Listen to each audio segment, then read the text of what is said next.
Right, so hello viewers and welcome back to our Let's Play of Legions of Ashworld. I'm your host PPCC as always, and from the looks of it, we saved our game at the start of day 7, so turn 7, and last left off at the very end of day 7. So what I've done here is that I've just replayed the moves, and now it is dawn, turn number 8, and well, we've convinced the Kingdom of Faria to join us. So with that said, we've gained a few new troops at our disposal here. We have the King of Faria. He leads an army of 2,200 guys, and he has a garrison in a reserve of right around, I think, what was that number, 1,500 there.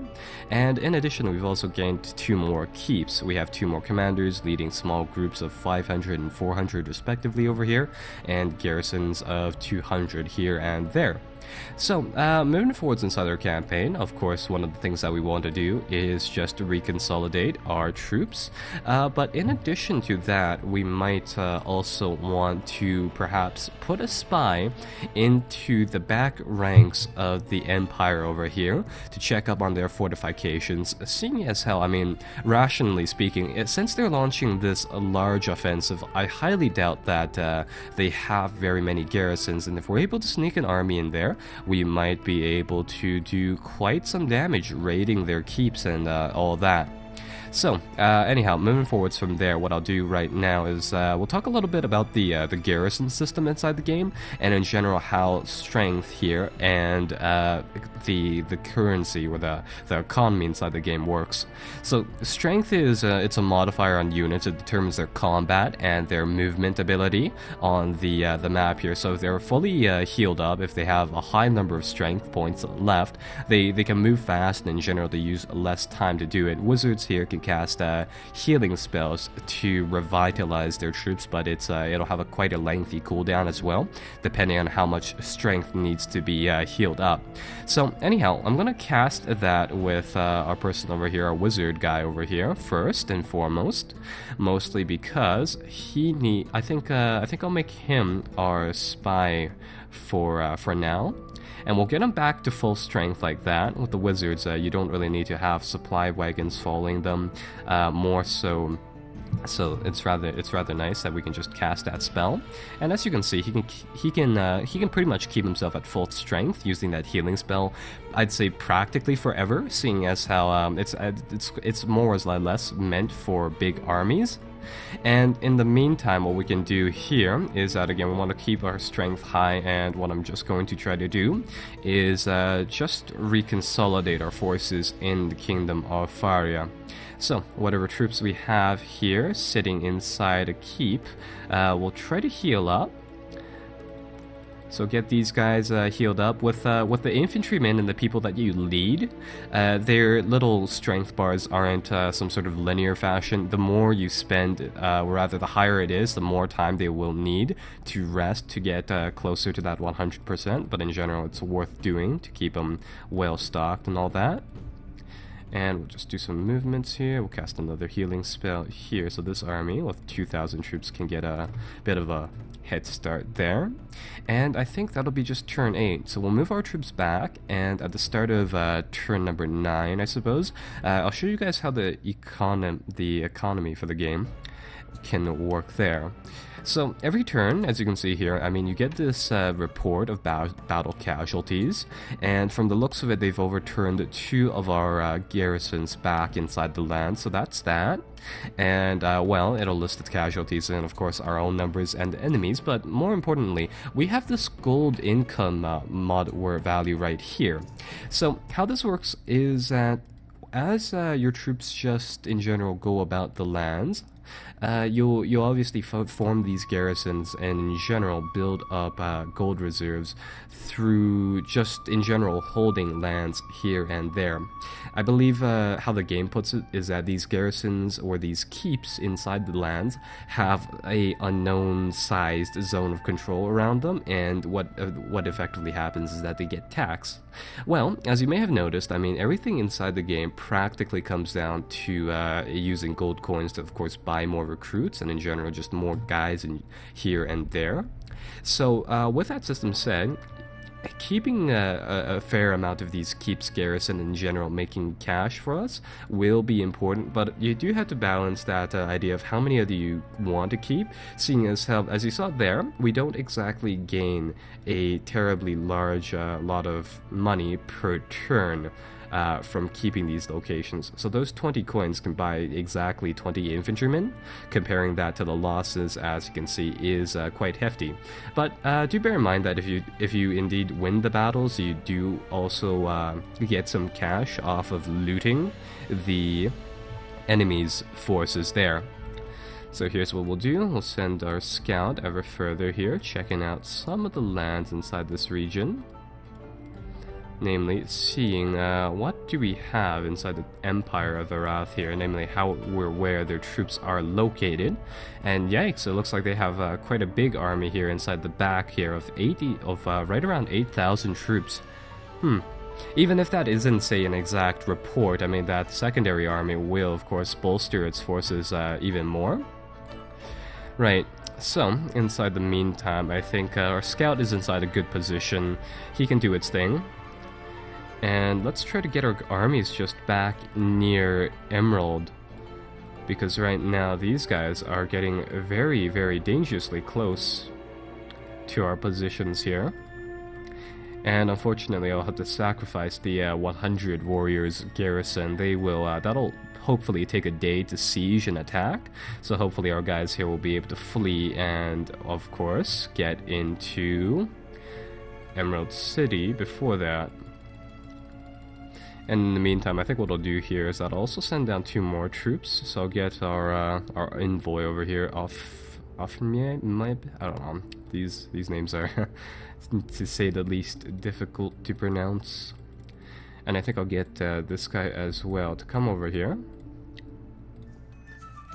And in general, recruit more guys. Rest up inside the towns because it's free. It doesn't cost you any supplies to heal up there. And in general, try to grab a few more alliances with the nearby people here and there. Now, let's see, who else has any other moves? There we go, we can move that guy further slightly. And over here inside this garrison, these people need to rest. And I think that is pretty much for the day. So, let's see. Yeah, more battles occur, and it looks like, yeah, that garrison did stall up the armies here, though only slightly, seeing as how they're still bringing in quite a few large stacks here. Right, so moving forwards, what we can do is that, like, on the grand scale here, I think what our actions will be is that we'll try to consolidate our positions here, send a few messengers to the southern kingdoms, such as Sayem over here, and I believe Nuria also provides a few troops for us here. And in general, one intriguing thing about the game is that Stonezat here should be the capital city of the Empire of Arath, and as you may have noticed, judging by the terrain here, there's actually a mountain passage, if you will, to the north, let's see, west of Sayem over here, where we might actually be able to just sneak a force over here and through the back of their lands to attack their capital. And if you remember, our goals for this campaign, or our victory conditions, are just simply to eliminate either their major army, their royal army, for lack of a better term, and their capital, or their capital, not and, but or their capital. So that should be one way we might be able to take them out like that. Though in the meantime here, there we go, we'll just pile our guys up in Emerald. And let's see how much gold did these little garrisons take over. Not very much, actually. I'll do something here. I'll check up on these little towns, because I'm not really sure if we had to flip them over to our side before they actually produce gold. And what I mean by flip them over is just effectively enter their tiles. We'll see whether or not that does anything. Hopefully it does, but it might not. And in the meantime, we'll recruit some more people, see who else joins us here. And looks like down here we gained 8,000 more troops with 600 in the rear there.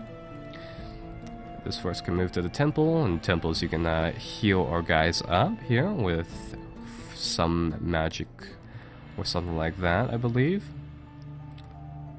Oh, actually, some of these places, yeah, this one looks like it takes up cash. The one over here doesn't seem to take any cash for whatever reason. But anyhow, we'll just move into this village then, heal up our guys, and get them going soon enough.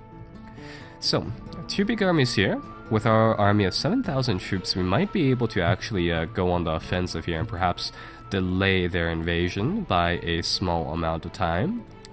Especially if we're able to pick off their forces piecemeal before they get or join up with that bigger 5,000 stack of troops back there. So, with that said, inside the meantime, let's see what we can do. So, looks like Ashmail over here decided to join us. We have a decent amount of cash inside this area, so I think I'll transfer all of it to him. Buy some supplies, buy some infantrymen, and this will of course also bolster our army by a small amount there. So let's see what we can do, and let's see whether or not we can perhaps take the fight to the Empire here for once. Right, so currently we still have quite a large gold reserve coming off of the Empire's funds over here of Faria. So take the supply wagons and we'll take up whatever just miscellaneous supplies we can carry and equip our forces like that. And with the amount of cash they have, what we can do here is that we can buy some more troops, some more supplies if we really wanted to. But it might be worth it looking into some of these items here. So these will of course just give you stats, a select amount of stats, provided that the guy carries it with him. Although currently it doesn't look like there are actually any good ones, so I think I'll just buy him a nice large pack of infantry like that. Alright, well, let's see what we can do in that regards. So we have this large force set up. I think we'll send them off here. We'll try to move closer towards our force over here. Hopefully we can get these two forces to link up, and perhaps we'll try to fight a battle against the Empire there. In the meantime, I want our scout here to bounce around, and I want him to check out what the garrison sizes are inside the back ranks of the enemy here. And it looks like we found one garrison, a keep, which is of course providing the Empire here with some gold income, which I'd assume the AI spends on troops. And it looks like, yeah, their garrisons are actually very, very poorly defended. So if we're able to perhaps put a hole inside the big army blob here, we might be able to sneak a troop into the back ranks of this Empire and do some damage like that, do some raiding like that. Let's see. Do we have any other actions we can do today? Any meaningful actions, I should say. We could get these guys. No, they're out of movement points. Oh, that's right. We have these guys. These people have 6 hours here. Let's see. If I detach all of his cavalry, check his charisma. 30%. Oh no, that is not going to work actually. I'm going to see whether or not we can perhaps get a troop of just people in general to go over the mountains here, because I still see one keep that's still not currently occupied by the enemy on the other side of the mountains here. It looks like climbing over these areas will take like right around 6 hours to do, so perhaps that's not actually the best option either. But I think that is pretty much the end of our movements for this turn. So we'll end it off, and we'll see what we can do on day 10 here. As you may have noticed, the actions made by your enemies seem to come from, or they seem to come inside the night rather than the day. It's not really a major observation. It's just one thing to note is that it's not simultaneous turns here. And ooh, it looks like inside Mid-Mount over here, a clash has started. We're bringing in 2,600 troops. The Empire of Wrath here is bringing in 1,600. So this might be a decent fight here. Overall, we do have a numerical advantage. It's small, but it's definitely not something to be underestimated, of course. So I think I'll get these guys to actually do a normal attack and see how well they can hopefully snipe off the enemy's army here. And that looks like it took 4 hours. I have a bit of a cold here, so I'm trying not to sneeze. But yeah, that one worked. That battle worked pretty well. We lost 600 troops, annihilating that army inside the process. So that's not too bad. And the main thing is that typically with the big armies of the Empire, they'll have some reserves of gold and some reserves of supplies that we can pick up here and use for ourselves. Now, it looks like this army wasn't, unfortunately, all too strong, or rather wealthy. So we'll be able to reform some of our numbers like that. And in the meantime, I think I'll get our major army here to rest, use up some of their supplies. So that'll hopefully get them, yeah, close enough to 100%. And I'm going to get them to go forwards here, proceed. And I'm going to get them to attack this smaller army here, and we'll see how well this works. So this time, we suffered 100 losses, so not bad. I think the bigger your army is, again, I don't know what the damage models are, but it looks like we fought right around for like, yeah, 30 minutes. And we managed to definitely do some damage to the enemy. And it looks like on the home front there, things are going, I'd say, perhaps decently well. Now, over here, with our messengers, yeah, there we go. Now we're able to get our army, or get our guys moving. So I think I'll get our messenger to go over the hill and see what's going on over there. And in the meantime, we'll get these other messengers here to go, I think this one's south, to the Empire down here. And then this force over here by Turkog, I think I'll keep him where he is right now, actually.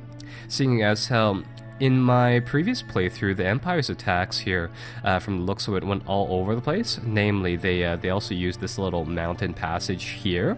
So this area around Mid-Mountain might be a decent defensive location as well. So I'll keep them posted just in the event that a Empire army is spotted coming into this region.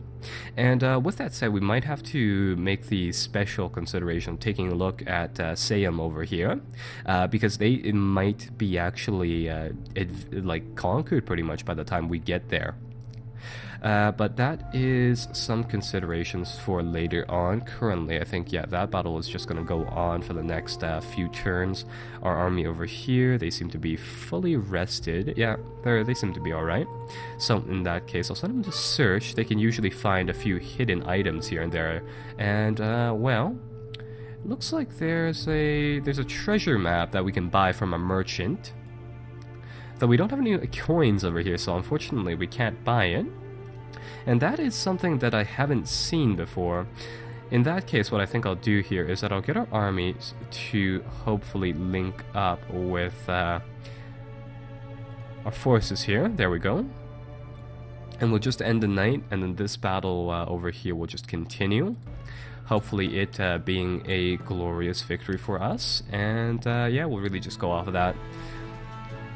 And perfect, there we go. So 200 losses with the enemy army practically taken out. And let's see what this is. A new sensation of magic forces spread over the lands. Feared clouded the minds, and weakness reduced the fighting vigor of allies. The enemy has found a way to expand the powers of the Snake Tower over the lands away. The Snake Tower belonged to a beast cult and lies in Sangoria north of the Desert of Despair. If the Alliance of Free Lands want to stop its magic forces, then must find a way to conquer it and destroy it. So that is rather interesting. I'm not really sure what that does regarding our troops. Our guys over here seem to be at a decent morale, or a decent strength, so that's that. And it looks like there, well, yeah, is some sort of specialty thing on the map here that if we pick off will be quite good for our coalition here. In the meantime, though, I think we'll see what we can do to convince the leaders inside this area. Yeah, it looks like they're approaching with quite a large army inside this area. And over here, what we're going to do is that we're going to ignore some of these smaller keeps and just go straight for the capital areas here and there. Now, let's see what we can do, or rather what we can find here just on the ground. And there we go.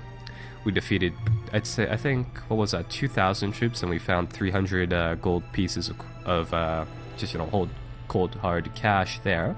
So that's not too bad. And I think that might actually be enough to cover our losses inside this battle. I think we only took 200 inside the first round, and 300 inside the first round, if not somewhere below that, and 200 inside the second round, so that might actually just cover our losses in general there. Right, well, moving forwards, now how many troops do we have amassed here? Right around, yeah, 8,000, huh. It's not bad. What I think we'll do is we'll get these 2 troops to flee and get into the keep here. This army, using the defensive bonus of the keep, should be able to stomach that attack. And in the meantime, they have an army of, I guess, purely infantry crawling over the mountains. And I'm gonna search this area and I'm gonna see whether or not we can find this treasure map thing. Seeing as how this might be worth our time in looking into. Speaking of which, here's what I think I'll do. I'll assign the treasure map to our mage here. I'll get this mage to use the healing spell once. It's going to drain up all of the mana where however the magic items is dealt. And what I'll be able to do is just use this single force to take a look at that hidden item pile, and hopefully I think I'll use a bigger army here to first and foremost rest up a tad more, and I'll see whether or not we can take up the fight onto that big army over there. And in the meantime, we can hire some more troops, of course. Let's actually buy some... No, we don't need to buy any more supplies. We'll just buy some more cavalry and infantrymen. And I think that'll be the end of this turn. Do we have any more moves to enact? No, it doesn't look like that's pretty much it. Actually, these guys we'll need to put them inside the keep because they are really low on strength. I don't think your troops inside this game can actually die of starvation or anything like that. It's just that when their strength gets down to a very, very low point, they'll take forever to move around. Oh, perfect. We can actually use the marketplaces in the Empire over here. Oh, I see. We can't buy troops, but we can buy items here and there. Right, well, our scout here will, I suppose, just be kept going. And I'll just use them to spy on, say, whatever armies we can find inside this area, and just in general check up on those guys there. Right, so it looks like that's going pretty well. And I think we'll just advance one more turn here. Oh, something odd with the game happened. It looks like, yeah, our minimap is gone. I think I'll end the part here. The game may have crashed, but it does autosave. So when we return, I think I'll just replay those movements there. So yeah, I think I'll see you guys then, because I evidently have lost control of things here.